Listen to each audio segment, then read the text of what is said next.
சினிமாவில் ஒரு துறையில் சாதிப்பதே இப்போதெல்லாம் சாதனையாக உள்ளது. ஆனால் இங்கு ஒருவர் நடிகர், இயக்குனர், இசையமைப்பாளர், ஒளிப்பதிவாளர், பாடலாசிரியர், எடிட்டர் என பல்வேறு துறைகளில் தனது திறமையை காட்டி சாதித்து காட்டியுள்ளார்.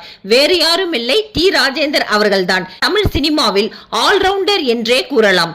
ராமராஜன் ஒரு பேட்டியில் டி. ராஜேந்தர் குறித்து பெருமையாக பேசியுள்ளார். சினிமாவில் தான் வியந்து பார்த்த நடிகர்களில் டி. ராஜேந்தர் ஒருவர்.